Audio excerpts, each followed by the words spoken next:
everyone. I'm Katie Darrell, and today we are at home and social with LP. LP, how's it going? It's going good. How's it going with you? It's going. I want to talk to you about the excitement of discovering new music, because I found you kind of late in the game after your appearance on Late Night with Seth Meyers. And I was like, oh my God, you guys, I found this new musician. Everyone's like, yeah, that's like, you're late to the game. Talk to me about when you discover new music and you get like all those cool vibes and excitement. My favorite thing to compare it to these days is that old Saturday Night Live skit with Will Ferrell, where he's like born, like he's born as a full-grown man. Yes. It's really disturbing. And yeah, there's just like a 37-year-old man. He's like born into like, then he's just like kind of smoking. And it's all, yeah, it's fun. It is fun. Your new single, it's called One Last Time. The music video is amazing. I watched the video and I was like, oh, it felt like a movie trailer. I want to see what happened in the beginning. I need to still see what happens at the end. It is so epic. Oh, cool. Yeah, man. I mean, I wanted to live in that freaking video. So insane. It was beautiful. The set design, the location. First off, where'd you find the castle? Well, well, the castle is some exterior shots, but the house is in Silver Lake, actually.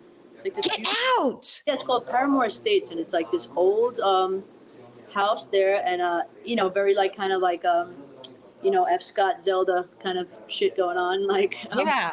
And I think it had that kind of vibe. Like back in the day, they had like people were there was like lots of parties. There was this couple that owned it, and they were very happy apparently. And then she and her chauffeur went off a cliff.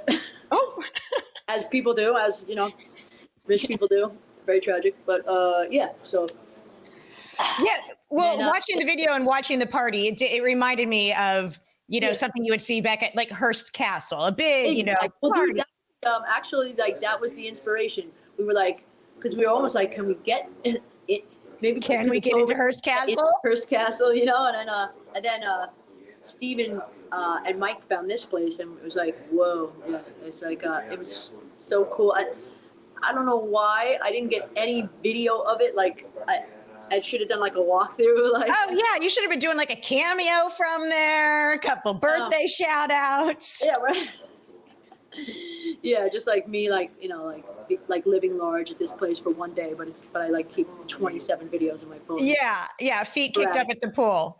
The sentiment of the song, One Last Time, I love it. It's a very carpe diem. Life can change in a moment's notice. Clearly, because you get kidnapped at the end of the video. Yeah, to where. What is that? Tell me about how that sentiment sits so true, especially now. I mean, pandemic era, I feel like everyone you could take things so literally. And this is a great example of that. That's the thing that I like about this song right now. It feels good in this climate, because it's just like, it really, there's like, I don't know, I kind of always try, to put like, hope in all the songs, because this is like definitely like there's a lot of sad shit, but it's like I think it's definitely also celebratory, because life isn't supposed to last forever. It's like it's fleeting. Relationships are fleeting. Sometimes you never knew what was gonna happen. Like if someone was gonna leave you in the next. I mean, even I've had a very close friend in the last few years was killed and like murdered actually, and that's kind of shit. What can you do? Well, this went dark. Yeah. I'm sorry. Anything could happen. My parents are both passed. It's like I've got a lot of like loss and stuff like that. So I don't take anything for granted. I'm very aware that even like all the the hard-won success that I've managed to scrape up for myself, it's very, I'm glad it was so hard, because it was, it's made me appreciate it a great deal. Well, yeah, I mean, you have had such a crazy journey. You did a lot of writing for other artists, and now you're doing the writing for yourself. How do you approach things differently, knowing that you're writing purely for you versus giving away? Not giving. Yeah, I know there's money involved. No, not that different, like I don't even think about that anymore. It's like so many of my songs have been like, most songs that even get cut are stuff that I wrote for myself that I don't use, or stuff like that. Like it's not really a it's not really a thing. Like I just like I don't even think about it. You've said that you like to use the ukulele, or you did at one point to really help you get back into writing. Yeah. A lot of artists like this. Even Billie Eilish has her own signature Fender ukulele because that's what she likes to strum along on. Yeah, it's like the ukulele is I think one of the things, because I started using it when I was writing songs for other people. Like I wasn't like, hey, I'm going to be that artist that like plays ukulele. I just was using it as a tool, and it's because it's so nonchalant. Mm-hmm. Like you just like kind of. I would carry it to my sessions without a case, and just like because when you have the guitar, it's all this ceremony, and everyone's like, oh, the guitar, you're gonna write on the guitar, and the ukulele just kind of makes everybody feel it, like everybody's like kind of feels good, and it doesn't. It's like not imposing any big shadow on everybody. You're in Tulum right now. You mentioned that before we started the interview. What's going on down there? What brought you to Tulum? Well, just had breakfast in this nice house in the jungle, and just with some friends and stuff. I'm like, just gonna just like taking a few days to unwind. I haven't really been out. I haven't been out of the country for anything social in a minute. So. Yeah. We all feel your pain on that one. Yeah. I know you've started to reschedule some of your tour dates that had been canceled last year. I was really psyched because I saw that you are wrapping up the 2021 tour in Los Angeles. So I've already marked my calendar to come stalk you. What city do you get hit up the most by friends and family to say, I need tickets for this city? Which city drains your tickets? LA and New York. I'm the worst. I don't give a shit. I just fucking put everybody on the list and then deal with it. Even if I have to pay for it, I'm just saying. Exactly. You make no money in those cities. How did your friendship with Jaime King come along? Because she's in this latest music video. She looks beautiful in it, by the way, too, but as always. Incredible. I saw her post something with her little kid watching my song like a year and a half ago. I said, "Oh, that's so sweet," and then she, just told me how much she loved my music, and that she used it in inspiration when she was like getting into character, and I was like, "Oh, that's so cool." And then we met and just had some lunch and just talked, and then we just became very, very close friends, and so I don't know. I just was like, we've been wanting to do something like this together for a minute, and it just seemed like the right one. And she, obviously brought so much glamour to it. But that's such a rock star story, though, right? Oh, so this famous actress said she liked my music, and so I DM'd her saying thanks, and then became friends, and then she gets to play my love interest. And isn't life wonderful, LP? I was like, yeah, it's weird asking someone to play your love interest, because it's like very like, I was like, listen, if it weirds you out, not if it weirds you out, but if it's like, if it's not cool, if it's not the thing. And then she was like, duh, oh my God, I'm doing this, yay. It just went on from there. And I mean, from the first second she walks down the side of that pool, in the beginning of the video, you're like, this chick, Yeah, it's beautiful. It's beautiful. Do you like making music videos, or does that feel like a drain and just like not where your passion is at? I do, especially when it's like an idea like this, and this was so, epic. I mean, you could feel it when we were doing it, Mm-hmm. like it wasn't like, like it wasn't, sometimes it's all work, and then it comes together at the end. This was like already like a party.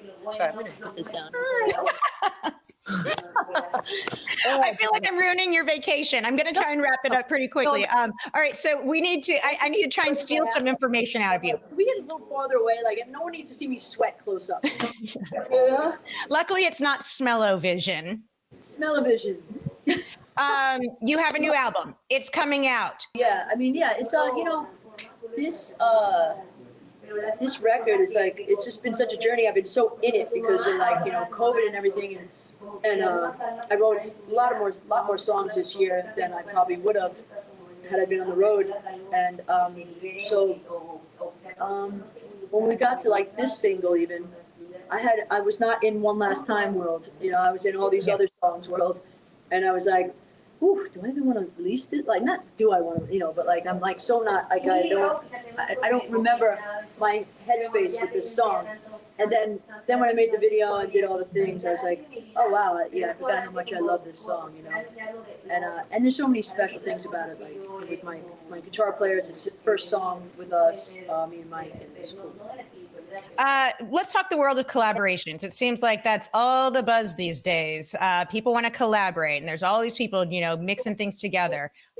Is that something that you want to do, look forward to doing, dread doing? Oh yeah, no, collaboration is like my go-to, man, because I feel like, I'm always collecting things and doing things by myself, Mm-hmm. But then when I bring them into the table, I feel like there's something like, and I think I'm also, I'm very like, kind of like, when I like start singing something or like I, say a title or writing something and someone responds to it, I'm such a, basic performer, like I just like, oh, you like that? Oh, yay! Let me do more of that for you. Yeah. Okay. So if I collaborated with you, I'd be like, I need you to do a lot of that voice quiver thing because I love that part. I'm like, oh, more. It's like that would be my more cowbell. I'd be like, more quiver from LP, please. More vibrato or that really soft shit that I do? All of the above. No, the vibrato one, like that. Oh, it's so good. It's so good. Tell me about the red jacket. Saint Laurent. They're always doing that stuff for me. I love. They don't do it for me, but. They do it for me. That's what I mean, right. Like my brand that I love, and everything I'm wearing in that video is actually Saint Laurent. They just like, the clothes always fit me perfect. That red jacket, that I think that was like one of the many things that I bought to go on tour 2020, and so it really, wasn't used very much. So, let me get some use out of this thing. Yeah, dust it off and give it a reason, a purpose for dropping that type of coin on it, right? Exactly. All right, I want to play a game with you. It's called Stranded. If you were stranded alone, which 5 albums would you want with you and why? Oh, God. I would say Led Zeppelin 4, I gotta have it. It's my first record. Let It Bleed. Rumors, Grace, Jeff Buckley, and News of the World, Queen. Wow. I mean, had you thought about this? I mean, you knew I was going to ask in advance, or is this just literally you pulled it off the top of your head? No, I whipped it out, man, Okay. Yeah. What food and cocktails would you want with you when listening to them? Oh, gosh. Well, I think I'd have to have champagne because I'm like a champagne person. Beers. Yeah. Food-wise, I'd have to have good salad, some seafoods, some healthy. Yep. I like to drink champagne so much that I gotta balance it out, right? Yeah. A yoga mat. Great, yeah. Yeah, there you go. All right, before I let you go, can you give us a little tour of what your view is out there and let us get jealous of your vacation spot? This is like cute place. See how jungly it is? It is jungly. Ooh, mosquitoes or no mosquitoes? The internet connection is terrible. I kind of need to back up for a second, though. You had mentioned that the relationship or friendship with Jaime King came along because she had commented about your music and you kind of saw that, probably because you see the blue check mark, right? I don't know. I don't have many blue check marks. You know what I mean? I don't really. You know, I I I try to like scan. Well, everyone looks. Everyone looks. Come on. Yeah, yeah. You know, it's like yeah, like I would have missed Jamie if I didn't know that, because it's like there's so many things to wade through. So, but yeah, I can't recall any other check marks that I really, you know, like went for. But I'm always open. So any blue check marks want to like slip into my DMs. You're open to it. All right. Well, LP, thank you so much for your time today. The new single is called One Last Time. It really is fantastic. The music video is out of this world. There was a budget, and I appreciate a budget on a video. So thanks for spending the money for us. You're the best. Thanks, Katie. Awesome. Talk to you later. Bye. Hey everyone, I'm Katie Darrell, and today we are at home and social with Kat Cunning. How are you, Kat? Hi, I'm so good. It's a pleasure to be here. I feel like the word to describe you actually is busy. Busy, busy, busy, right? Thank you. Thank you for seeing that. Yes, I'm super busy. I see you. Let's see. You're acting on a Netflix series. You're acting on an HBO series. You're acting in a movie alongside J-Lo. You have a new single out and an EP coming in July. Did I miss anything? That's it. Just a long life of a lot of that. Holy moly. Well, I want to first and foremost, let's talk about the new single because it is great. It's pop, it's soul, and it's very personal, I would say, right? Yes, for sure. Extremely personal. I really appreciate that you can hear the soul influence in this song, because I'm always trying to mix like my influences from like old R&B singers and these ballad-esque songs, and also obviously make it pop so that it's really universal. No, it's dreamy too. Can I add that word? You can. I love that. I'm always trying to give you something bigger than life. Yeah, no, I love it. The storyline behind it too, like the catchphrase, I guess you would say, could be good. I love it because it does make you think of not just a love story, because there's definitely a love story in this, but it could really apply to other aspects in one's life if they don't want to think about love. Yeah, I was really, really torn when I was like thinking about visuals for the song, because it is so obviously in the lyrics of the verses, like the details of exactly like a day with someone that I was falling in love with. But I was like, I feel like this concept is so universal. I almost wanted it to be like a kid with their imaginary giant. It's really like a song for any moment of optimism, especially in a dark time, which I feel like this pandemic has been really hard for a lot of people. And for me, that moment of optimism was love, but it could be good is just the sentiment of being willing to try for something. I think there's actually a very specific line in the song where you're talking about listening to, is it Stevie Nicks or Fleetwood Mac while making out? Yes, there's a line about making out while listening to Stevie Nicks. I think it's just you like to make out while listening to Stevie Nicks. I don't know. It's so hard to quote your own lyrics. But yeah, it literally was just playing. This all is about like the night that I met a girl that I had been anticipating meeting, and all of the things that happened that felt like love, and how you don't want to move too fast. You don't want to say like, yeah, let's date, let's U-Haul, but you're like, this could be good. And that's enough for me to go off of.